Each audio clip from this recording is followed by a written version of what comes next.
Let me begin by saying what many of you may already know, that AXA is one of the world's largest insurance and financial services companies. I learned today you have 153,000 employees, 54 countries, over 100 million clients. So it's a real honor and pleasure for us to have the CEO of AXA, Thomas Buberl, join us today. So please, don't have it.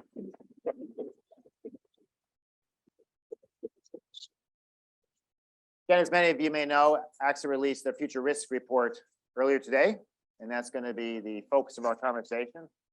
As an asset manager and insurance company, risk is something that you have vested interest in, and something obviously you have deep expertise in. So the format is I have a couple questions for Thomas. We'll have a little bit of a discussion around those questions, and then we'll certainly have time to open it up to questions you have. So any questions, please be ready to discuss. Let's start with the report itself. And my first question, just to open us up, is what are your takeaways from the report? What are your learnings that you see in this year's? And you've been doing this for a number of years now, so you can sort of see the trends. Yes, thanks, Bruce. And is it working now? Maybe not. Do you hear me or not? It's better with the mic if we have. Yeah, there we go. Does it work now? Huh? Does it work now? Yeah, there we go. So thanks, Bruce, for inviting us here, and thank you very much for you to spending your lunch hour with me. It is true that the report has now been done for the 9th consecutive year. And what you see is obviously a lot of development over time. The risks in most areas remain relatively stable as to which risk we are talking about. What changes over time is two things. One is the ranking of the risk. And the second one is also the question around dependency between the risks. And what you see is that a couple risks are really trending towards the top already for quite a few years now. And that the interdependence between the risks is getting more and more important, which makes it more complex as well. And then one last thing is, I would say, the question around homogeneity and heterogeneity. When you look across geographies, you see that certainly on climate risk, which is the #1 risk now everywhere, this was not the case all the time. And you see, on the other hand, also more heterogeneous results when it comes to generational divide. And that's probably something that we can discuss later because it will interest you a lot. But if I summarize the result, #1, as I said, climate risk is the #1 risk, also everywhere now in the US.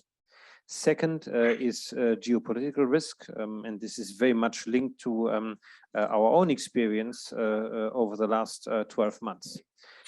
Pandemic and cyber used to be more important than geopolitical risks, but this has now changed over the course of the last couple of years. What I'm also looking a lot is the question around how do people feel equipped with these risks, and how do they see in which way they can be dealing with the risk? And I think this is, for me, the most alarming sign of this report. You see that the vulnerability that people feel has significantly increased. So 80% of the people that are being asked are feeling more vulnerable now than they used to 5 years ago. And with this vulnerability comes the question around how do these people feel equipped to act? And what is quite sad to see is that vulnerability comes with a certain degree of powerlessness. So people don't feel capable to act themselves, and people don't have confidence in the institution that could potentially solve their problems, which is companies and states. So this is something that I look a lot at. And to finish a long answer on a short question, the potential around social tension, social conflict behind all of this is certainly something that we've seen rising over time of doing this report, and is probably, the one thing that would keep me awake at night when I look at this report. Thank you for those first broad comments, covering a lot of topics here. And I was very taken in the report by a quote you have, that the greatest risk we face is that of feeling powerless. I thought that was great, but I want to circle back to that before we get to that issue of our ability to change and face up to these risks. Let's just dig a little bit into the top two ones, the climate risk and the geopolitical risk. Your report found that for the first time everywhere, climate risk is number one, including here in the US. And that was the first time it's been ranked number one here in the US. Any thoughts on why that is, where that change is coming from, whether specific to the US or globally? What is making people feel this way about climate? I think the nature of climate is still working. Yeah, it's good. The nature of climate risk has significantly changed. I mean, if you think 10 years back, for us, climate risk was the odd hurricane that has hit, if you stay in the US, that had hit the coast of Louisiana or the coast of Florida. Today, this is still the case, and we've just very recently seen it with the Hurricane Ian. Nevertheless, climate risk is much closer to us. So when you think about this summer and this heat wave that we had, when you think about the drought that we had in many places, and this affecting not your food that you have in front of you, but many of the foods we have had. When you think about wildfires that have become a normality in many places, when you think about floodings, and New York, New Jersey is also hit a lot by this. So climate used to be far away from us and has now come into our very close vicinity, either by us experiencing it ourselves or having friends and family being affected by it directly. And I think that has really changed the way that climate risk is being looked onto. And when you look again at the generational divide in the report, it is clear that the younger generation, so the people below 25 years, see that as an even bigger priority than the older sample. Station of physical risk is real. When we met this summer in France this summer. Moving from climate risk for a second. And obviously the war in Ukraine, of course, is raised about this. What else drives that around geo, primarily due to what's happening in Ukraine today? I think Ukraine is just one example, and a terrible example. The new world order we are in, geopolitical risk is much larger because the scientists call this geopolitical, which means basically that we are moving one state of the world that has been very stable for a very long time, in a way that the Western democracies and pieces of the model that were important for them have very much driven the agenda of the world. Be it when you were in Asia, German company, a US company, bring their production into Asia to benefit from arbitrage. You've seen it in Africa, where there was a lot of aid linked to the question of passing on democratic values. When you look at where we are today, we are in a different space. We're in a space in which those democracies themselves are being challenged by their populations around their potential of still to society's needs. If you go into Africa today, you will hear many of the African leaders, and I would, for the right reason, say, stop your littering, really grow, and to create an environment in which people are staying and rather than people Europe. And then to Asia, you will see that of outsourcing some of production into a benefited welfare of those states, but has also given them the ability to think about their own role and their way of driving the agenda. So you see that democracies are being weakened. You see that the institutions that were created after the Second War, be it the UN, be it the World, be it the IMF, and many other, challenged, difficult to find a compromise, and new geographies like China, like the Middle East, are now emerging, and there is a shift of the order in the which again people describe as a risk and a geopolitical recession, but every also an opportunity. It means that danger is materializing, and you could also see it as a move from one state to a new state in which it is feel powers, but to use energy to actively contribute when going into that next phase. So let's go with that discussion point actively. And I'd like to start with view the role of business leaders like yourself, CEO, full of what I view are future business. What is the role of the CEO around risks, geopolitical, other risks? What kind of CEO? And then following discussion would be companies more broadly engage these issues. What can be done? The report, first, you see that starting below zero, look at ask in the report and their trust in these and is to address those issues. You will see that a high lack of doubt whether public institutions and companies, either alone or in collaboration, will be able to solve those issues. So that's not a good starting point. Nevertheless, I do believe that a company has a significant role and also duty to think about societal issues in a much different way.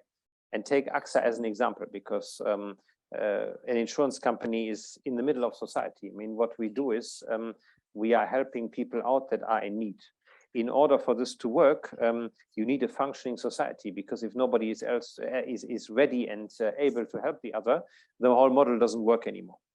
And so that's why from very early on, we have realized that we need to be active, not only for our customers, but beyond our customers. And if you take the example of climate, we were the first ones in 2015 to go out of coal. At the time, people thought this was a mad decision because obviously coal bonds have a very interesting yield in your portfolio.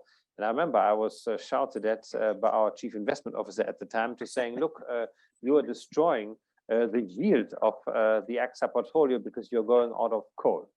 When you look at it today, this little story is, just a storm in a teacup, because we're in a very different space now.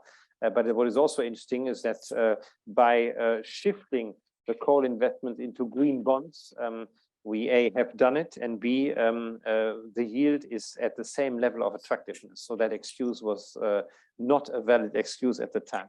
And so we've been engaging from this moment very much in the climate debate by not investing anymore in dirty sectors, by making sure that we are helping companies to transition, that really want to transition, and now also going into the investment and underwriting of new technologies like green hydrogens, like renewables, and so on. So here is a concrete example how a business can do that. And in order to do it, it's not sufficient if you sign a check every year. It's not sufficient if 1, 2, 3, 10 people at the top of the company want to do it. You need to see this and organize it as a cultural change so that everybody in the company, with every decision he or she takes a day, makes sure that they have this in mind. And we launched in the middle of COVID at the time our new purpose, which was very much linked to this question around how can we protect people, so our customers and society, but how can we also make them progress and progress also in their development. And the next phase we're going on to now in this topic around engagement is to say, how can we find solutions for the risks that we cannot carry anymore? So for example, if you look today, companies are desperately looking for a solution on cyber risk, very difficult to find. Companies are looking for protection on climate risk, very difficult to find. You have a significant chunk of a population that today is unable to insure because the products are too expensive and they don't respond exactly to their need. You have people that suffer from chronic diseases that do not find insurance. And so by thinking, okay, how can we find a solution for those type of demands by thinking beyond the traditional insurance cover is certainly the next phase. But here are a couple very concrete examples how a company, either alone or together with other companies, or even together with governments, is able to make a change. And I really hope that we find many companies that are going beyond lip service into true action and making the world change. But this also depends on you and your voice, because I've realized that companies by themselves, move by themselves, they need to have a trigger. The best is the employees. And the other day we had a management conference with the top 300, and my colleagues, the other guys, very good advice.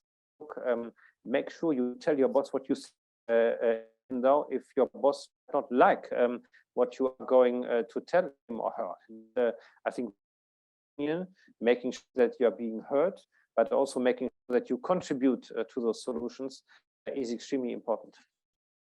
You mentioned trust in institutions. That, as you said, the bar is very low, but there's been clearly a element of trust, and it shows that government has people look to address these social and environmental issues.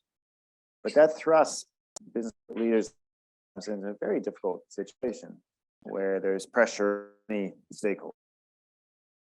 US, some companies have, but not taking any positions, have found themselves in taking positions, they find themselves in a difficult spot.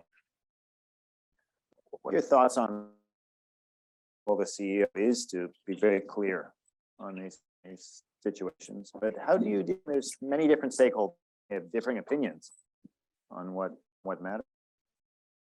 I think also have to realize that you can never make it right for everybody.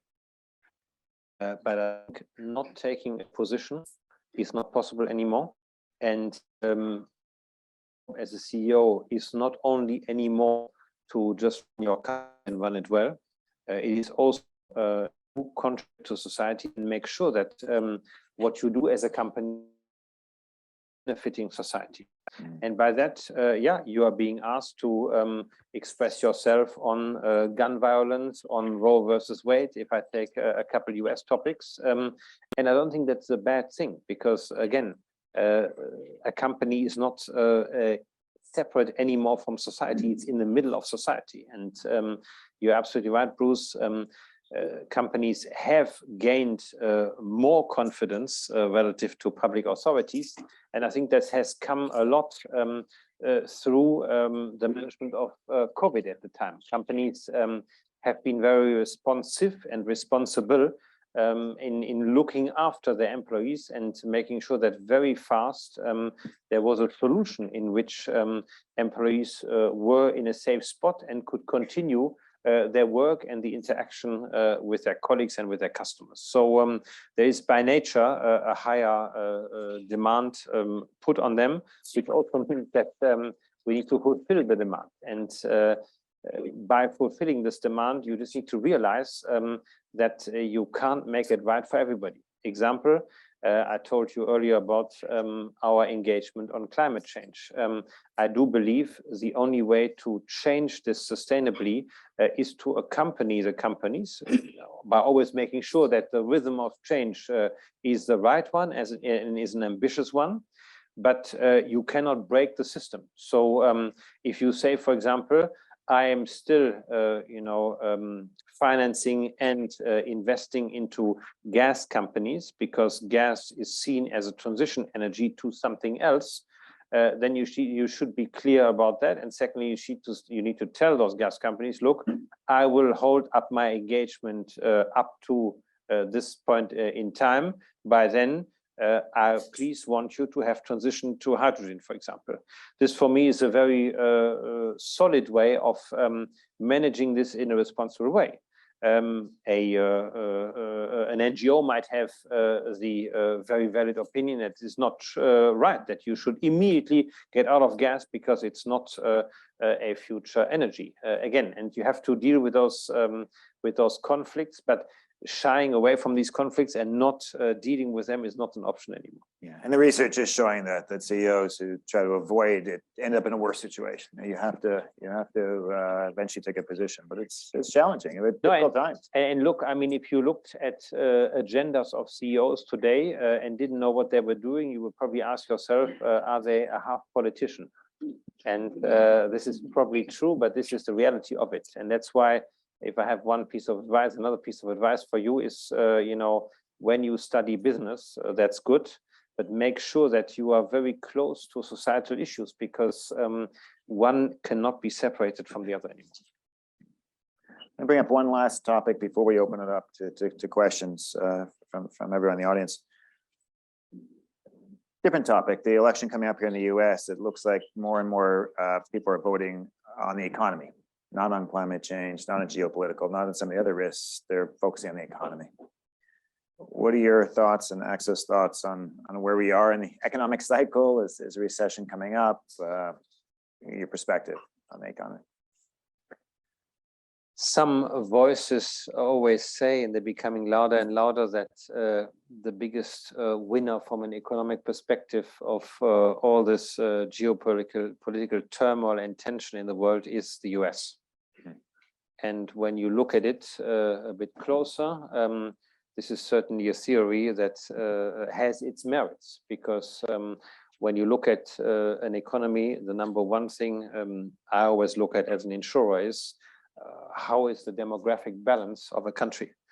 We see that this country has gotten it right in having a society that is still growing moderately.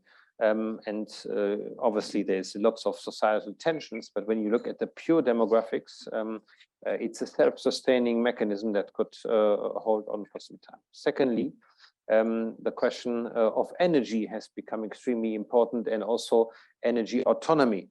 The US, and I remember that very well, almost 20 years ago, started to say at the beginning of the Iraq War, we need to become energy independent, which is probably today the biggest asset the US created. And this energy independency also comes at the price of energy competitive. If you look at European energy prices post turmoil versus US prices, you see that factor of difference between 3, which puts the US again in a spot of good competitive energy. Then you've got a question around the trust in the economy, financial system. And when you look today, the dollar is very strong, which is a sign also of trust in the economy, into a financial system, and with a high interest of buying, in particular, US Treasury bonds. So I think the US is in a good position today. The armed response to the current price increase is the right one, and is starting to show its merit. So understand the positiveness on the but I also understand that the logic of economy isn't always to be found in the logic of politics. So I really hope that the midterms, but in general elections in 2 years, will lead a good result with a good leader in the shape of the next president. I won't comment on. But your 2 years is an eternity. 2 years in Today's political life. It certainly is. But your perspective is a very interesting one, because here in the US, I think we get a little bit lost in our own economic issues. And you step back, say from a European perspective, you see the, You shouldn't be lost. yeah, many advantages, many. We are far more lost than you. Many of our students as well. I want to open up to, I do want to,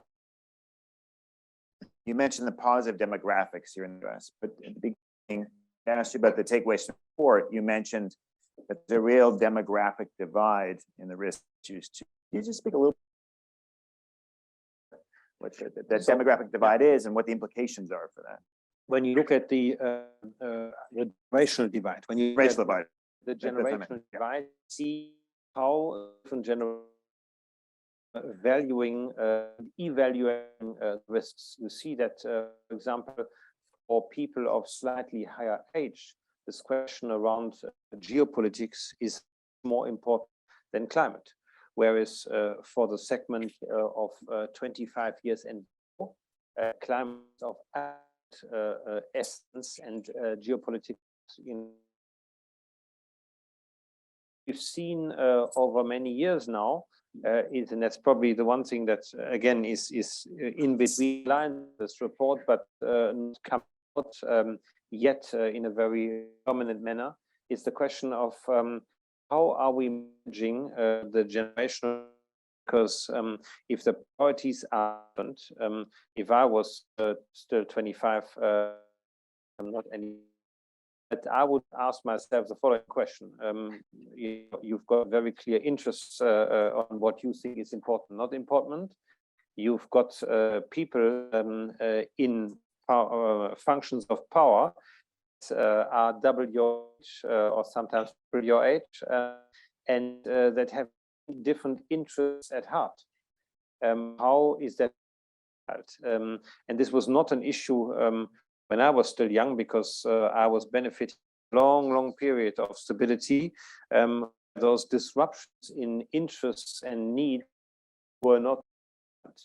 And then you've obviously got a last question, which is around how is the money that is available being spent on which interest? And again, if I was at 25 or younger, I would be extremely worried that a lot of available and a lot of the central to accommodate movement has been spent on the post effects of financial crisis 2008, has been spent on managing, is now being spent on the end.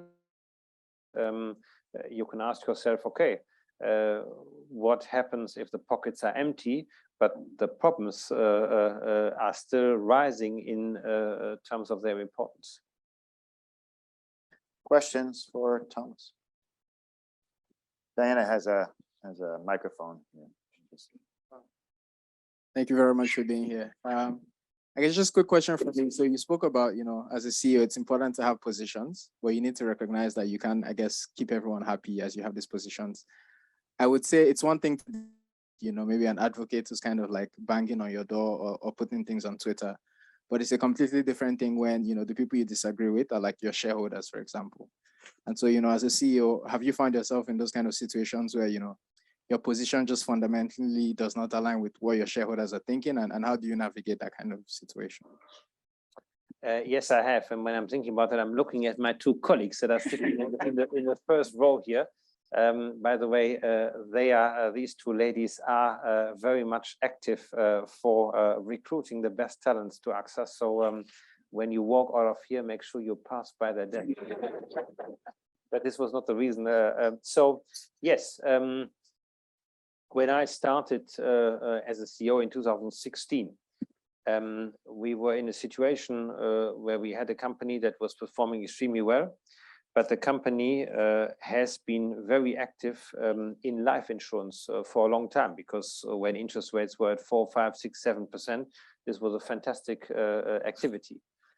in 2016, or let's say post-financial crisis with low interest rates, this was not such a great business anymore. And so we shifted from 80% life insurance to 20% life insurance, keeping the same revenue.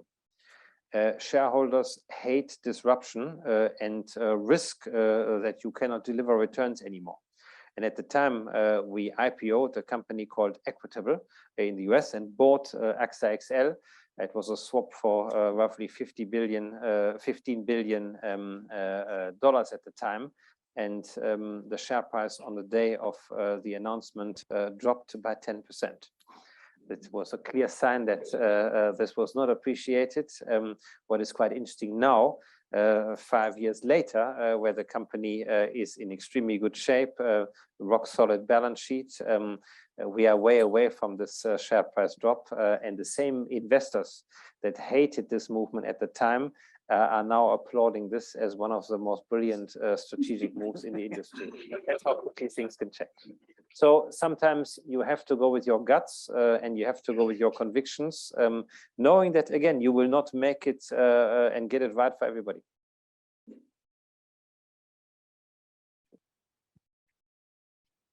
Sure. Thank you. Hi, hello. I don't know if this is fair, but I have two questions. So my first question is that, I mean, obviously people and entities will need more insurance as climate risk raises. How, I mean, is it just going to get more expensive to get insurance, or what should society do to compensate that risk, or what is AXA's plan to compensate or offset that risk? And then my second question was, so you mentioned that the US has done very well in terms of their demographics. Do you see another country with either a similar or like progressively going towards a good demographic as well? That's it. So the first question is a very interesting one, because when you look at insurance costs or the cost of risk is increasing every year, and the ability for people and companies to insure themselves is decreasing every year, because the increase of the cost of risk is sometimes 2, 3, 4 times the GDP. So, and this happens in an environment in which the number of risks are increasing. So we need to find a solution to this problem, because if you keep excluding, you find yourself in a controlled runoff, not answering the needs of your customer. And so the way to solve it is to look at it differently. So instead of asking your question again, you know, what insurance solutions will you find for them? I would ask the question in a different way. What prevention solution would you find for them? Because every risk has got a reason. And so when you switch your view and say, look, an insurance company is not only there to pay your insurance claim, but it's also there to partner with you to avoid the claim from happening. So shifting the model from the claims payment being in the center of our activity to the claims payment being the exception of the activity, by helping the company or the individual to not run into the risk, that's the way to go. But that means we need to change our optics in and our activities in how can we help our customers. So the solution of the problem you address is probably not an insurance policy. It's a bundle of things that is it could be very different. So your second question was? Yes, perfect. Sorry. Many countries that many European have an issue. Many Asian countries have a demographic issue. But you find a couple of countries that France, a very good demography, because the number of family, or whatever you want to call it these days, is sure that you actually mix of demographics. When I look at demographics going forward, you can't on population and the production desires, non-desires of the population, and how you can change it is in the question around migration of these countries will be faced is a different, more proactive migration policy to make sure that the generational gap, but also the skill gap that you have is being addressed. I mean, if simple example, if you look today in France, we are in an energy crisis, not because we don't have Russian gas, but our nuclear power plants are not working. Why are they working? Because we are missing people of very manual qualifications that we will have to now source from many other countries. So making sure that demography works is also making sure that your autonomy in terms of having the right skills is working. Thank you. Is anyone on this side of the room? Got a hand down here. That was a maybe. Right. The climate risk fund, climate risk, obviously oil and gas are going to be affected insurance. Just coming from a climate risk, and we were discussing about an observation that investing as much in terms of corporate ventures investments is oil and gas in managing climate. And hypothesis was conducted on a yearly basis if it comes to life insurance, and not on a longer term basis. So it's easier to just revise premiums. Is that a valid hypothesis? What are your thoughts on that?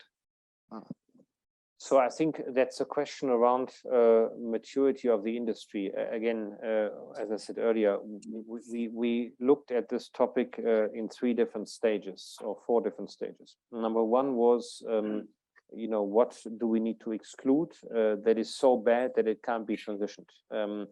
This was essentially everything that was around coal and what you know, what matters around coal. That was the first step. The second step was the question: how do we make sure that we are changing our investment and the underwriting, because investment and underwriting goes hand in hand, towards companies that have a very clear commitment to transition and also have a very clear plan with actions and measurable actions to transition. And now we are in that 3rd or 4th phase, which is around how can we make sure that we are actively contributing in the markets of carbon offset, because net zero, there is zero and net. And last phase, how can we make sure that we are investing into new technologies? An insurance provider or an insurance company is a company that is very much focused always on we receive money from the customer and we invest it for him or her in a pattern of risk that he or she wants. Often this does not comply with taking heavy technology risks, and so we need to be very selective on it, because we are managing our assets due to the liability of our customers, the liability structure of our customers, which means length, but also what's the risk appetite. And so yes, we do invest into those innovative technologies, but I agree, not enough. But this is the next phase. And for example, in AXA, we've taken a very clear commitment that we want to go more in there, because the technology risk today, for at least 50% of the necessity of new technologies, is not there anymore, because it's very much a scale-up risk and not a ground-up technology. So I do think, hope, and believe that you will see insurance companies being more in this space. We are also very different to oil and gas companies, because you know, energy is not our core business. Energy is you know, one pocket of investment amongst many others, and we do that for our you know, with the background of our societal mission that we've got. But we are not an oil company that sees their oil activities diminishing over the next years, and you know, needing to transform. What is nevertheless quite interesting in brackets, that the companies that have transformed the most and the most successfully in the energy mix are not the oil companies. The utilities. Utilities, Yeah. exactly. Yeah, yeah. But to your point, renewable energy might be a better fit for insurance than oil and gas. It's a very low risk. Yeah, exactly, long- exactly. Long-term payout. yeah. Yeah, yeah. And we do a lot there. I mean, we are investing, for example, in renewables, we are investing a lot, but this is for me not a technology risk, that is a scale-up risk. But if you've got, for example, green hydrogen today, it still has got a very high technology risk because you see many people running around with the label of green hydrogen, but when you look a little bit deeper in the model, it's not so green and it's not so much hydrogen. Huh? We have time for a few more. That's some hands. Actually, two questions. Go ahead first, and then We have and then- time for both of We have you. time so- for- Yeah, yeah, exactly. yeah. Well, thanks a lot for being here today. My question is around the climate risk, obviously, and whether you think companies have the right tools and methodologies to assess those risks, especially I'm talking about transition risk, physical risk. Maybe it would be that certain companies, they might have those methodologies and they know how to quantify those risks, but most of the companies probably do not. So it is true that we are now in a phase in which we have many KPIs floating around, and there is no, let's say, standard yet, with which you can unilaterally decide whether, what is the transition risk and so on. We're still waiting for the target to be fully implemented. We are also waiting for the different jurisdictions to somehow find a way to be homogeneous when it comes to assessing climate risk. And what you see today, certainly different geographies are on very within a geography. If you take US, you have very different forces, with a very splattered way of measuring. We have said that waiting for the global standard of that and waiting for the perfect methodology. We have started by using methodology, which is the most, which is the degree of warming potential. So when you buy, a share, when you buy a bond, to it, what is the degree of warming potential in degrees of Celsius. And so if you look, our portfolio at AXA has got around 2.6 degrees Celsius warming potential, whereas the market is 3.8. So we have said that every investment decision that is being taken, we're looking at what is the degree of this individual investment, and does it bring our average down? Obviously, bringing the average up is not an option. And we have also got very strong for the managers. So we have set on to reduce our carbon footprint between 2020 and 2025 by 20%, which might sound little, but since it's a significant amount of work that needs to be done. This is quite and linked to every investment, but it is also quantified of the top 300 leaders to really every day think about. Thank you. I have a question where I currently work at Master Planet. And I work a lot with our member customers, so their companies, their leadership and their heads of sustainability. And they're very interested in the coalition itself, but they have a hard time their shareholders, their customers, and putting a rationale why we should do this. As you made the decision of going down a path and making investment decisions, what was the thinking exercise that you did and help them convince their stakeholders and their shareholders? Is their core business not directly related with climate change? For us, it was actually relatively. I mean, we were confronted with with a paradox. We had, on the one hand, these well-yielding bonds, and on the other hand, we had these massive disasters we had to pay for. We also had a significant amount of cancer cases insurance platform coming from the destruction. Make them in a very cold way. Does the overperformance of call bond justify? Is it just to compensate the climate fund and in health? The answer was clearly no.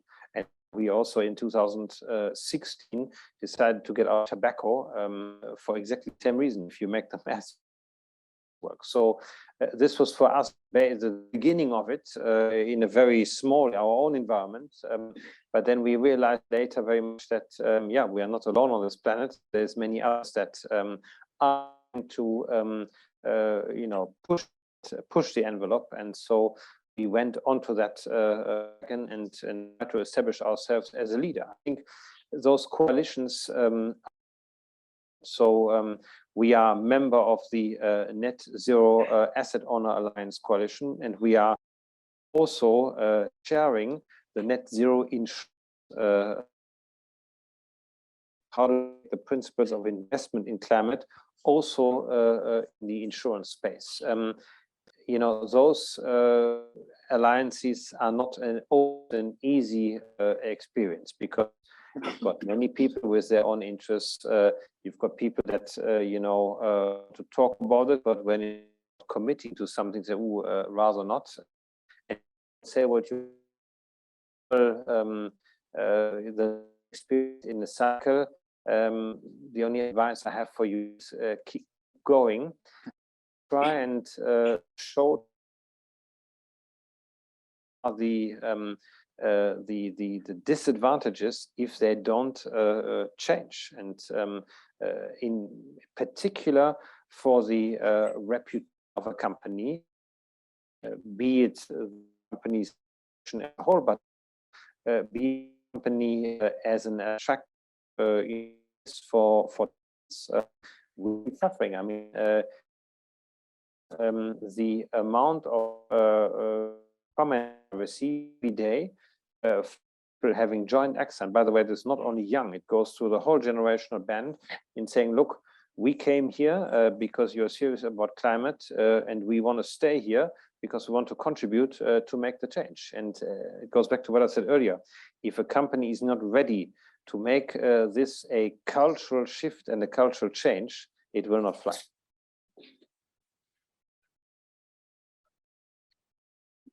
Let's take Mark here and then one over here. Oh, our time is very tight, so okay, quick. I'll try to be quick. Yeah, thanks. Yeah, thanks for being here. So you run a French company, and then France is known in the investment markets at least to be very early on with looking at the environment, green bonds, sustainable equities before ESG was even a term, and Europe generally too.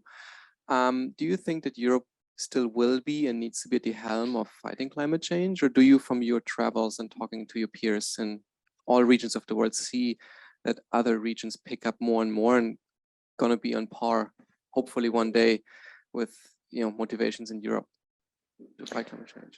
So I mean, the Europeans have been the first ones of thinking around climate, and also putting you know, actions in place to make a positive step towards a different energy mix.